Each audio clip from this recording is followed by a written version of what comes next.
અમારા આમંત્રણને માન આપીને પધાર્યા છો એ અમારા માટે આનંદ અને ઉત્સાહની વાત છે. સૌ મહાનુભાવોનું અત્રે હું સાગમટે શાબ્દિક સ્વાગત કરું છું. અમરદાદાની સાથે જેમણે વર્ષો સુધી કામ કર્યું છે સાહિત્યમાં, એવો ખૂબ આગળ છે એવા રવિન્દ્રભાઈ પારેખને હું વિનંતી કરીશ કે તેઓ આવે અને અમરદાદા સાથેના તેમના સંસ્મરણો અહીં આપણને ખૂબ ઝડપથી એ વાગોળી આપે. રવિન્દ્રભાઈ પારેખ ભૂતપૂર્વ ઉપપ્રમુખ રહી ચૂક્યા છે ગુજરાતી સાહિત્ય પરિષદના. એઓ પોતે પ્રસિદ્ધ વાર્તાકાર છે, નવલકથાકાર છે. એમનું વિવેચન પણ એટલું જ પ્રસિદ્ધ છે અને સાહિત્યની અંદર એ આજે સુરતની અંદર ખૂબ જ ઉજ્જવળ પ્રતિભા સમાન છે અને એમના માર્ગદર્શન હેઠળ ઘણા બધા સાહિત્યકારો અત્યારે તૈયાર થઈ રહ્યા છે. શ્રી રવિન્દ્રભાઈ પારેખ. નમસ્કાર. એક વાત મારે એ કરવાની છે કે 2 સપ્ટેમ્બર 23ને રોજ મેં એક મેસેજ ભાગ્યેશ ઝા, ગુજરાતી સાહિત્ય અકાદમી, ગુજરાત સાહિત્ય અકાદમીના પ્રમુખ, એમને એક મેસેજ કર્યો કે સુરતમાં 88 વર્ષની ઉંમરનો એક શાયર અમર પાલનપુરી કરીને છે. આખા ગુજરાતમાં અને મુંબઈમાં 88 વર્ષનો કોઈ ગુજરાતી શાયર હયાત નથી.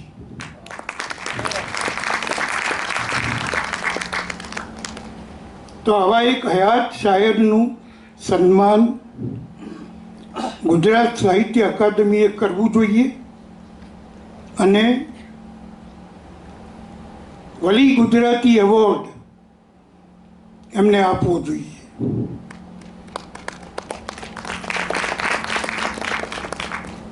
આ મેસેજની અસર એ પડી કે સાહિત્ય અકાદમીએ મારું માન રાખ્યું અને થોડા મહિના પર અમર પાલનપુરીને વલી ગુજરાતી એવોર્ડ અર્પણ થયો.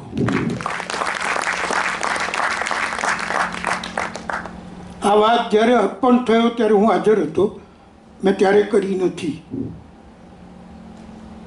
પણ અહીંયા એટલા માટે કહેવાની જરૂર છે કે ઘણા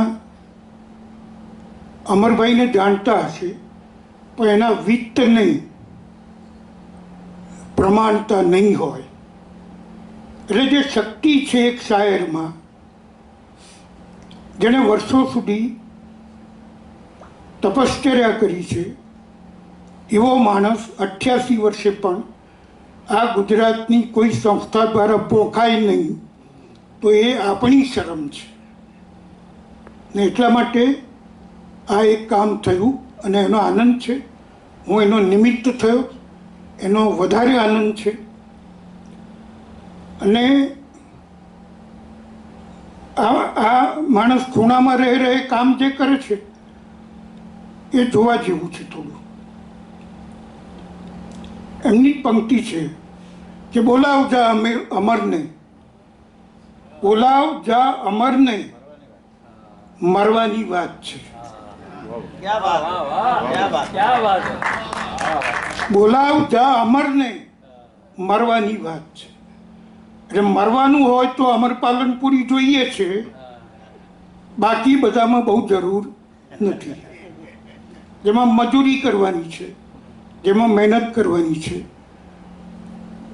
જેમાં કોઈ બીજાની મદદ કરવાની છે, એવી જ્યારે જરૂર છે ત્યારે અમર પાલનપુરીનો આપણને ખપ પડે છે.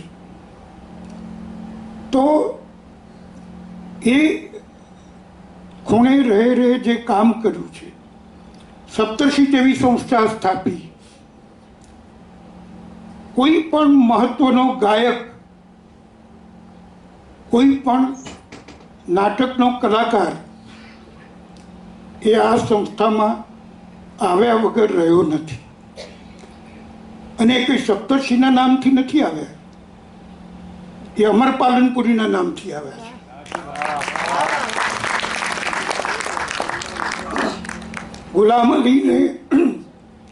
ગુલામ અલીને લાવવાના હોય, નૌશાદને લાવવાના હોય તો એ કામ અમર પાલનપુરી કરે.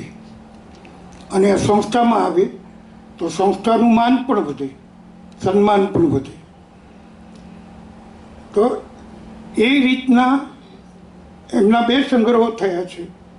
અને આજે એ બંને સંગ્રહોનું સંપાદન પણ અહીં એનું વિમોચન છે. ઉજળડા અને રૂજ.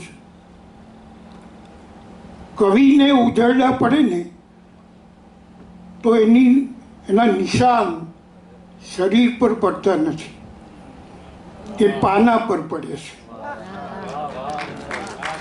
એ કવિતાના પાના પર પડે છે. ને શૂન્ય પાલનપુરીના શિષ્ય શૂન્યનો એક તમાચો અમર પાલનપુરીને અમર કરે છે.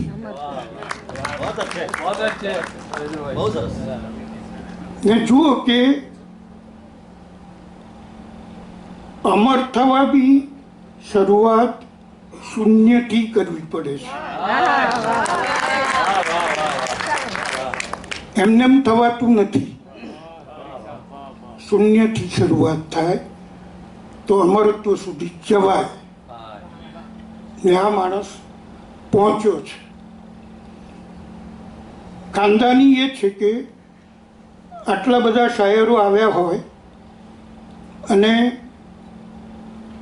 એમાં એ પોતે ભાગ ના લે. કયો સંસ્થાનો પ્રમુખ પોતાની જાતની બાદબાકી કરીને સંસ્થા ચલાવતો હશે? સૌથી પહેલો તો પ્રમુખ જ ડોકાયા કરતો હોય. કેટલા બધા શાયરો આવ્યા હોય અને એક પણ કવિતા એ ન બોલ્યા હોય એવા ઘણા મુશાયરા થયા છે. એ કેમ? એને રજૂઆત કરવાની શું તકલીફ હતી? અવાજ સારો ગાઈ શકે, નાટકમાં કામ કરેલું, તો કેમ એ ભાગ નહોતા લેતા? એટલા માટે કે સુરતના કોઈ શાયરને જો આમંત્રણ ના આપ્યું હોય તો પોતે સુરતના શાયરોને બાજુ પર મૂકીને રજૂ થાય એ નાનમ એમણે અનુભવી નહોતી. ને એટલે એ પોતાની સંસ્થા, પ્રમુખ પોતે, આયોજન બધું પોતાનું, આવનારા મહેમાનો પોતાના, અને છતાં પોતે બાદ રહે. આ બાદ બાકી એ બહુ જ ઓછા શાયરોમાં છે. મોટે ભાગે તો અત્યારે પરિસ્થિતિ એવી છે કે પોતાની ઉપર કિંમત લખી છે અને વેચાવા માટે શાયરો બજારમાં ઊભા છે.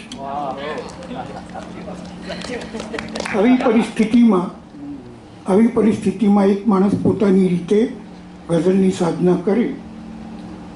હું અહીં મીનુબેનનો એક ઉલ્લેખ ખાસ કરવા માંગુ કે મને કહેશે પણ કે મીનુએ કઈ લાંચ આપી છે, તો ભલે, વાંધો નથી. મીનુબેનને એટલા માટે યાદ કરું કે 2006માં રેલ આવી. આજે બીજો સંગ્રહ રૂજ થયો ને એ ન થયો હોત. કેમ? પાણીમાં બધી ગઝલો ધોવાઈ ગઈ છે, એટલે સંગ્રહ થાય એમ જ નહોતું. એ સંગ્રહ યાદ કોને? તો કે મીનુબેનને.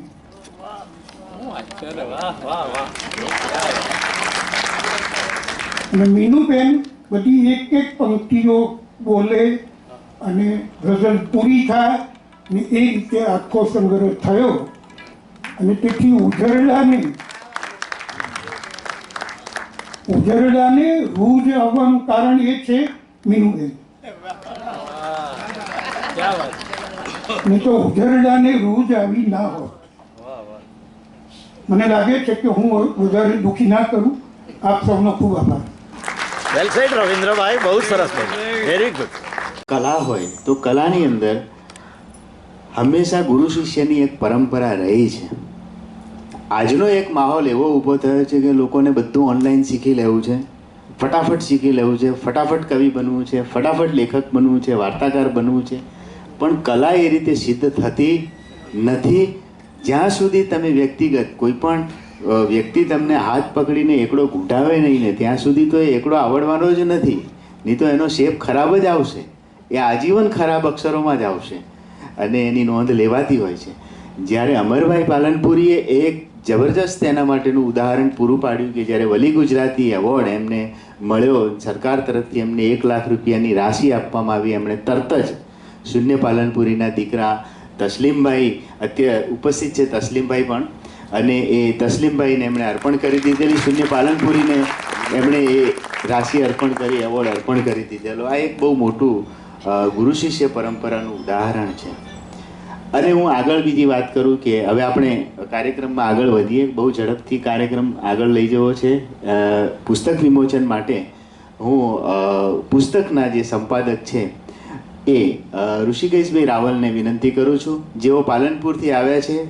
અને ઋષિકેશભાઈએ આ ઉજરડાથી રૂઝ એટલે ઉજરડા અને રૂઝ બંને સંગ્રહોનું સંયુક્ત સંપાદન કરી અને ગુજરાત સાહિત્ય અકાદમી દ્વારા પ્રકાશિત કરાવ્યું છે. જે સંકલન કર્યું છે તેવા ઋષિકેશભાઈ રાવલ માટે આપણે એક વખત તાળીઓ પાડીશું, એમનું સ્વાગત કરીએ. અને સુરતના તમામ કવિઓના પ્રતિનિધિ તરીકે હું પ્રજ્ઞાબેન વશીને વિનંતી કરું કે તેઓ પણ સ્ટેજ પર વિમોચન માટે પધારે,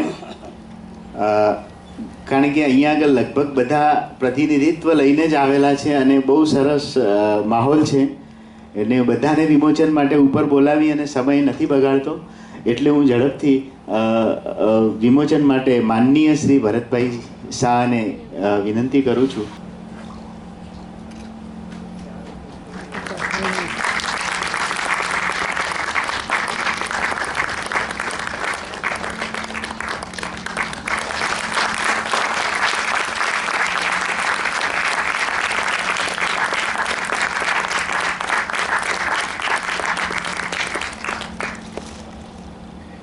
તો આ છે ઉજરડાથી રૂઝ સુધી પુસ્તક.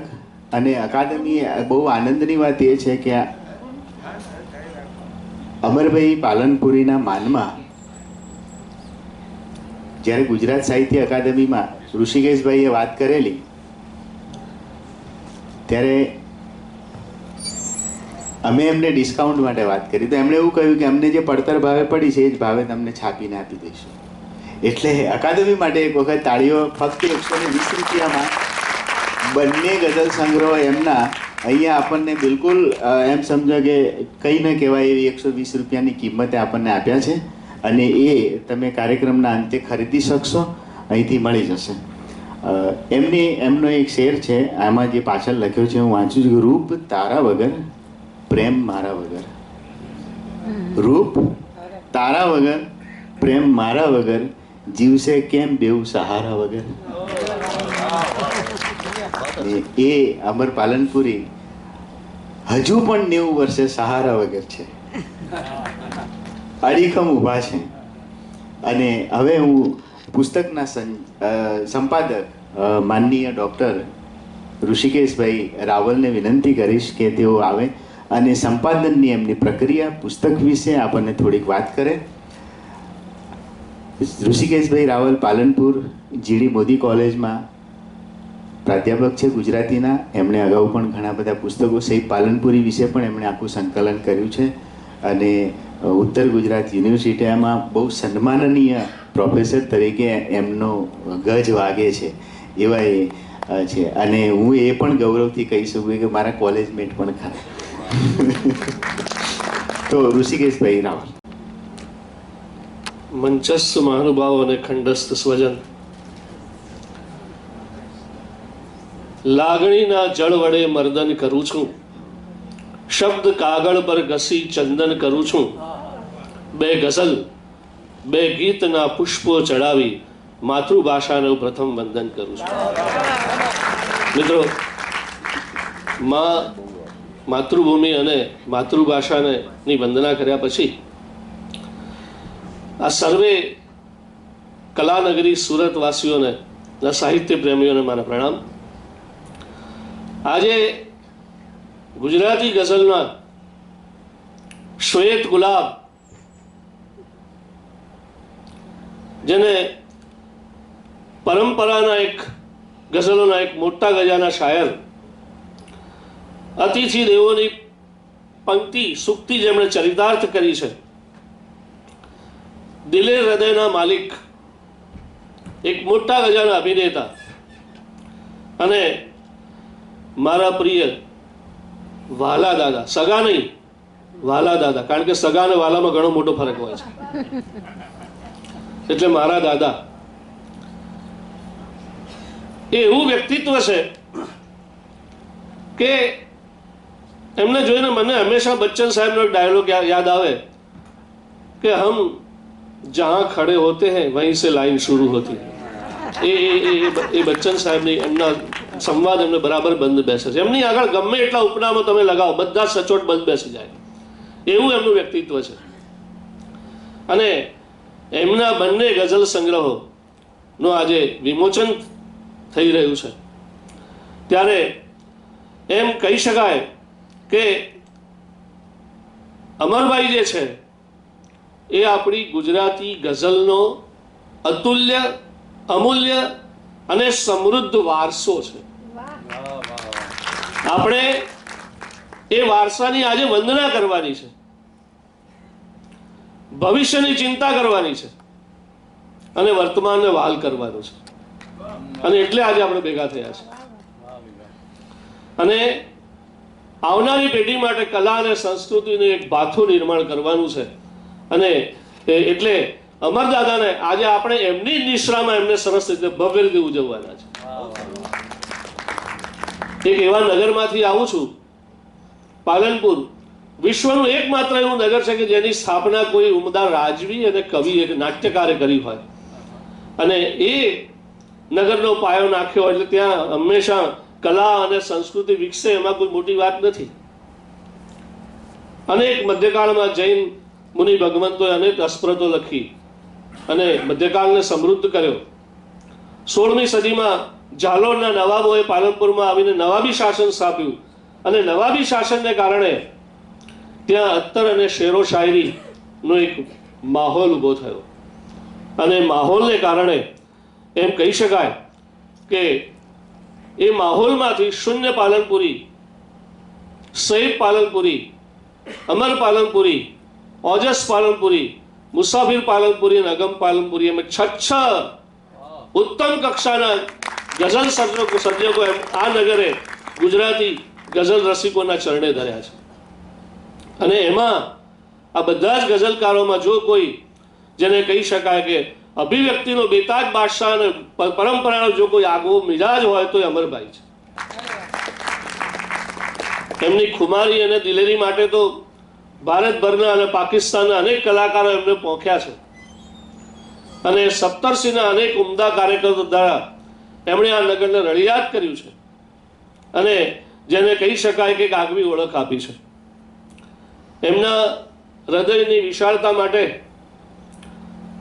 એમનો જ શેર કહીશ કે વૈભવ કુબેરથી વધુ મારે ઘેર છે. કુબેરથી વધારે વૈભવ કોના ઘેર હોય? વૈભવ કુબેરથી વધુ મારે ઘેર છે, કિંતુ નથી જો આપ તો માટીનો ઢેર છે.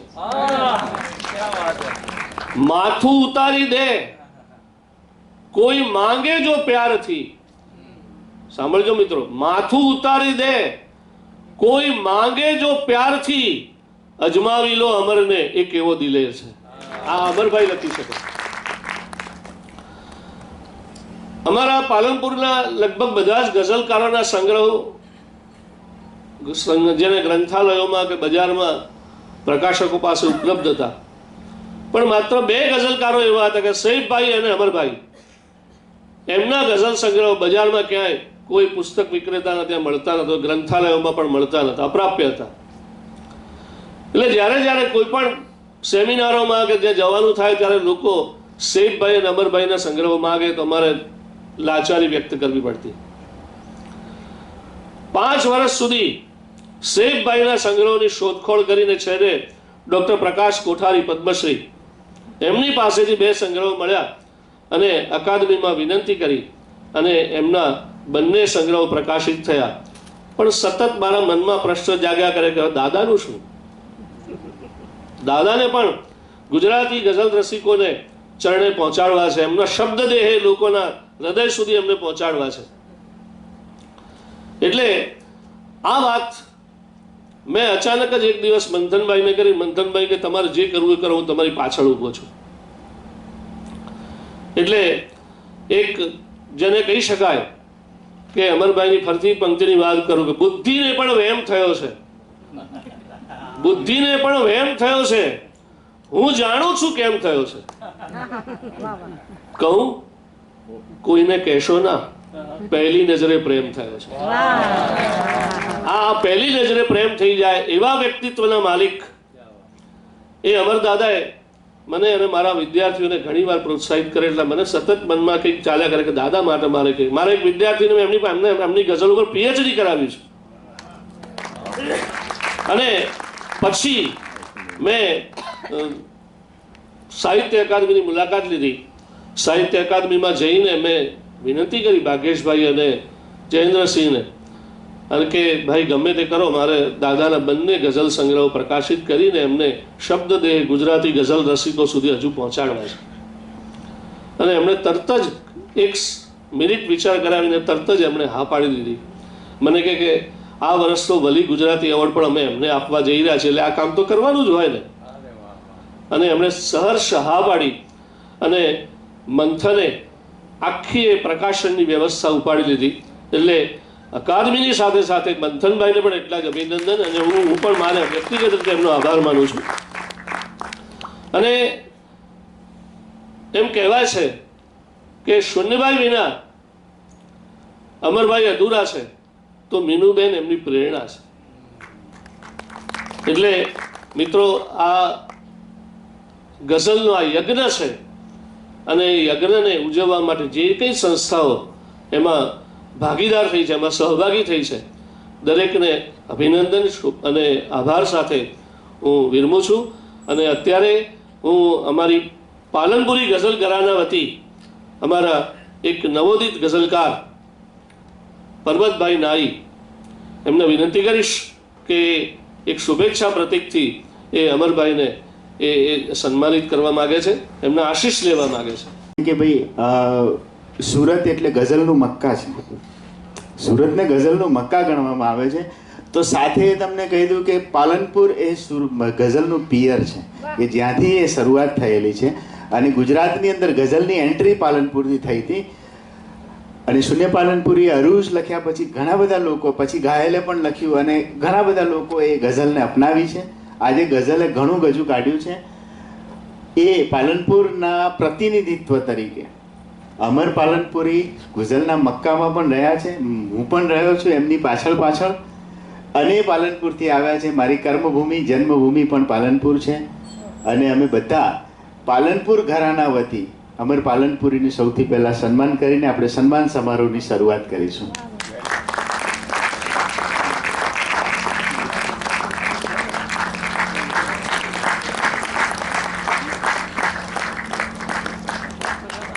પરબતભાઈ નાઈ. અને હવે આપણે સન્માન સમારોહની શરૂઆત કરીએ. અને આગળનો દોર હવે પછીનો માનની શ્રી નરેશભાઈ કાપડિયાને હું વિનંતી કરું છું કે એ અહીંથી મંચ સંભાળશે, અને આ સન્માનની આખી પ્રક્રિયાનો દોર તેઓ આપણને આગળ વધારવામાં મદદરૂપ થાય. શરૂઆત કરીશું શહેરની સૌથી જૂની અને જેણે સાહિત્યમાં ખૂબ વર્ષો દાયકાઓ સુધી કામ કર્યું છે એવી 85થી વધુ વર્ષ નર્મદ સાહિત્ય સભાના પ્રમુખ શ્રી બકુલભાઈ ટેલર. બકુલભાઈ, આપ આવો અને અમરદાદાને વિશ કરીએ આપણે. નરેશભાઈ કાપડિયા પણ એમાં મંત્રી છે, એટલે એ પણ નર્મદ સાહિત્ય સભાના પ્રતિનિધિ તરીકે એમાં જોડાયા છે. તો નર્મદ સાહિત્ય સભા બકુલભાઈ ટેલર અને નરેશભાઈ કાપડિયા. રૂપિન પચીકર રાષ્ટ્રીય કળા કેન્દ્ર 70 વર્ષ જૂની આપણા શહેરની સંસ્થા હજી પણ કાર્યરત. દિલીપભાઈ ઘાસવાળાને વિનંતી, આપ ફોટો પાડવાના બદલે મંચ પર જ આવો.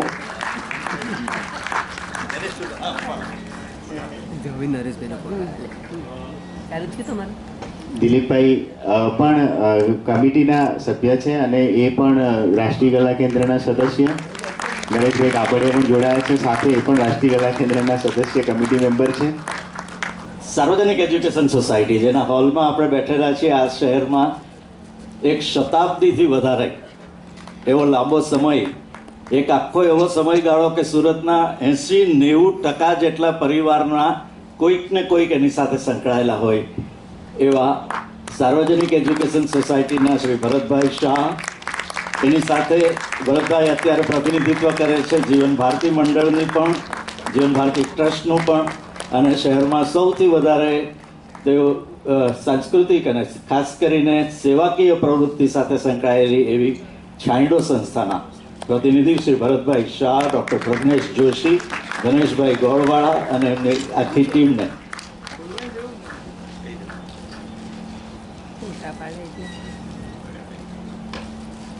ભરતભાઈ તો આજે આપણી સાથે કાર્યક્રમના અધ્યક્ષ રૂપે પણ છે, પણ તેઓનો એક લાંબો સમયગાળો ભરતભાઈનો અમરભાઈને માટે પણ રહ્યો છે. જીવન ભારતી મંડળ પણ મિત્રો સરદાર વલ્લભભાઈ પટેલના સમયથી ચાલે છે. આ શહેરમાં આ બે સંસ્થાઓએ વર્ષોના વર્ષો સુધી પેઢીઓને કેળવણી કરી છે.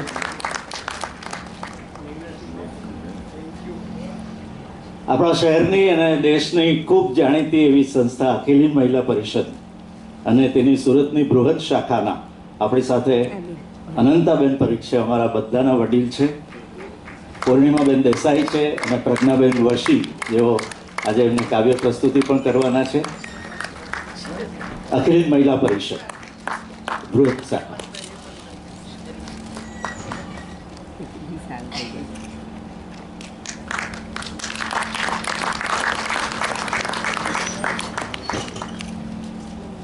ત્યારબાદ વિંગ્સમાં તૈયાર રહેવાની વિનંતી. લાયન્સ ક્લબ ઓફ સુરત મૈત્રીના પ્રતિનિધિઓ શ્રી મહેન્દ્રભાઈ પ્રજાપતિ અને અન્ય મિત્રો જેઓ હોલમાં હો, કૃપયા. આશીષભાઈ શાહ, આપ કૃપયા આવો મંચ પર. લાયન્સ ઇન્ટરનેશનલથી આપણે સૌ પરિચિત છે. સુરત મૈત્રી એની ખૂબ બધી પ્રવૃત્તિઓથી સુરતમાં પ્રવૃત્ત છે.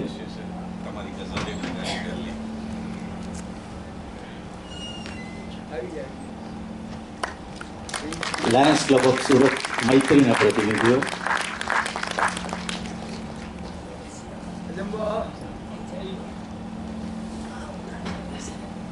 અમારા બે મિત્રો શ્રી સુનિલ શાહ અને પ્રેમભાઈ સુમેસરાને વિનંતી કરીશું, આપ કૃપયા મંચ તરફ આવવાની ગતિ કરો. દક્ષિણ ગુજરાત ચર્ચાપત્રી સંઘ તરફથી તેઓ આપણી સાથે શ્રી ઈશ્વરભાઈ પટેલ પણ છે, એમના વિચાર વર્તુળ તરફથી પણ ઈશ્વરભાઈ આપ અને આપની ટીમ પણ કૃપયા મંચ તરફ આવવાની ગતિ કરજો. પ્રેમભાઈ સુમેસરા અને શ્રી સુનિલ શાહ. અત્યારે પ્રેમભાઈના હાથમાંથી પ્રમુખ પદ સુનિલભાઈના હાથમાં આવ્યું છે. આ બંને મિત્રો ખૂબ સરસ ચર્ચાપત્રી મિત્રોના માટેની પ્રવૃત્તિઓ કરે છે. ગઈકાલે સાંજે જ અમે એક અદ્ભુત સરસ મજાનો કાર્યક્રમ સાથે માણ્યો છે. દક્ષિણ ગુજરાત ચર્ચાપત્રી સંઘ, આપનો આભાર. શ્રી ઈશ્વરભાઈ પટેલ,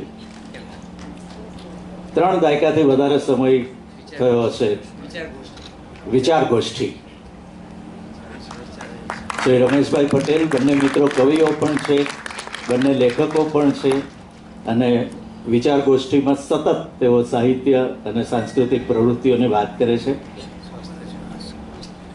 સુરત એકેડેમિક એસોસિએશનના શ્રી તુષારભાઈ લાડ, આપના નવનીતભાઈ ગોપાલ. નવનીતજી, આપ પણ કૃપયા આવો મંચ પર. અન્ય શિક્ષણ જગતમાંથી કોઈ પધાર્યા હોય Yes. એ પણ કદાચ અમારા ધ્યાનમાં નામ ચૂકાઈ જતું. દોસ્તો, સુરત એકેડેમિક એસોસિએશન એટલે આપણા વિદ્યાર્થીઓ, આપણા સંતાનો શાળા અને કોલેજ પછી જ્યાં પાછા ભણે છે તે જગ્યા. તે જગ્યા આપણા શહેરમાં 200થી વધારે સંસ્થાઓ એવી છે કે જે કોચિંગ ક્લાસીસ તરીકે એમની સાથે સંકળાયેલી છે. ખૂબ મોટું એમના વિદ્યાર્થીઓની સંખ્યાનો સરવાળો તો લાખથી ઉપર જાય એટલી મોટી સંસ્થાનું પ્રતિનિધિત્વ તેઓ કરે છે. શ્રી તુષારભાઈ અને એમના પ્રતિનિધિઓ, ખૂબ ખૂબ આભાર. દિલીપભાઈ ઘાસવાળા વધુ એક વખત મંચ પર આપ આવો. અને સંસ્કૃતિ હંમેશા સપ્તર્ષિના પડછાયામાં રહી છે. સપ્તર્ષિએ જે કામ કર્યું કરતા રહ્યા. જોરદાર છે. યસ, સુરતનું નામ છે. એવા શ્રી દિલીપભાઈ ઘાસવાળા સંસ્કૃતિનું પ્રતિનિધિત્વ કરી રહ્યા છે. ઉર્દુ ફ્રેન્ડ્સ વતી આખું સર્કલ છે. જે લોકો આપણા શહેરમાં ઉર્દુ અને ખાસ કરીને ઉર્દુ સાહિત્ય. આઝમજી, આપ કૃપયા મંચ પર પધારો. બિલકુલ, આપ એના પ્રતિનિધિ ઉર્દુ ફ્રેન્ડ્સ તરફથી જેટલા અન્ય ઉર્દુ મિત્રો પણ. આપ ત્રણેય જણા આવી જાઓ ને પ્લીઝ. સુરતમાં ગઝલનો મક્કા તો આપ લોકોએ બનાવ્યું છે.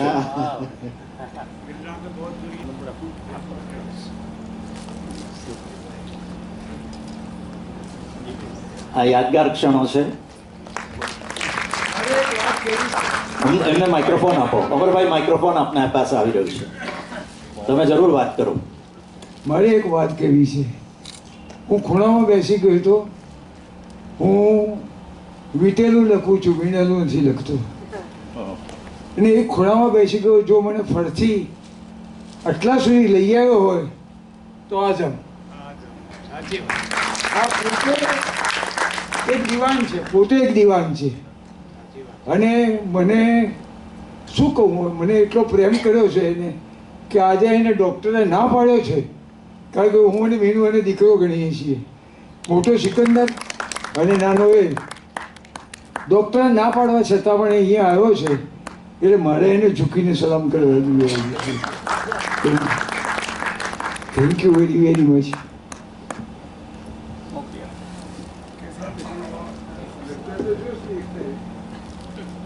આઝમભાઈ એ દાદાને એટલું સન્માન આપે છે દીકરાની જેમ. ઉઝરડા એમને આખું મળે છે. તમે એમને ગમે તે પાના ઉપરથી ગમે તે પૂછો, આખી રચના એ બોલી છે. એ એટલું એમનું સન્માન છે.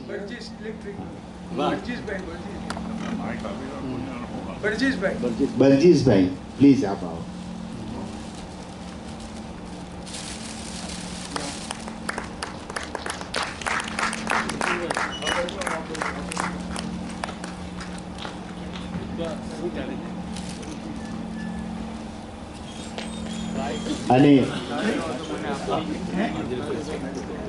અને માનની શ્રી તસ્લીમભાઈ બલોચ અત્રે ઉપસ્થિત છે. શૂન્ય પાલનપુરીના પુત્ર છે અને અમર પાલનપુરીનું સન્માન કરવા ઈચ્છે છે. મુંબઈથી ખાસ આ સન્માન માટે એઓ અહીંયા આવ્યા છે.